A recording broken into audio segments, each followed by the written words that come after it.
So I saw this comment here and I thought I had to respond. This comment was from a video that I posted basically saying, calling out how ironic it was that, black women are complaining that, they're not going to be getting any SNAP benefits or any government assistance for the month of November because there's a government shutdown. And I was basically referencing to prove my point and to prove the irony that, these women were coming online saying, oh, Cheesecake Factory is not going to do it for me. That's not a proper date. Going bowling or going on a coffee date, that's just not enough for me.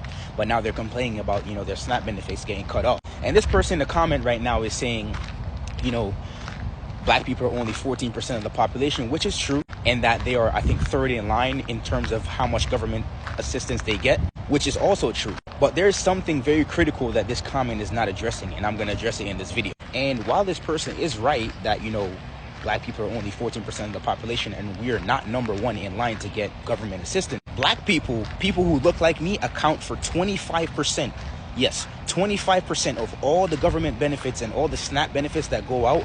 Black people account for 25% of that. Listen, my math is decent, right? I'm not the greatest mathematician, but anybody would tell you that that is very, very disproportionate. Like, the fact that 14% of the population is taking up 25% of SNAP benefits is insane. So the point isn't whether we're third, first, or second.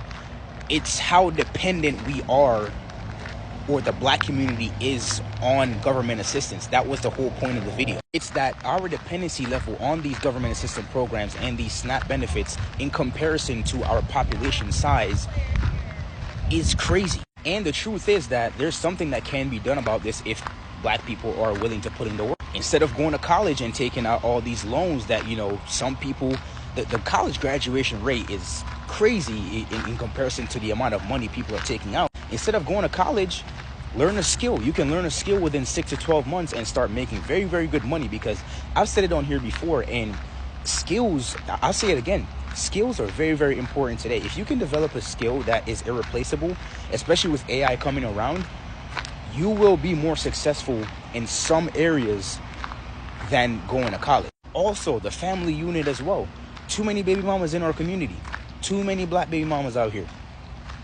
So that's another thing that we could fix. Also, becoming financially literate, right? Knowing what is an asset and what is a liability. Stop buying all these things that we do not need in order to impress people who do not give a shit about what we have. So yeah, this is what this comment is not pointing out. Even though we are 14% of the population, and yes, it is true that, we are not first in line to get benefits, we consume 25% of said benefits, which is a crazy disproportionate number.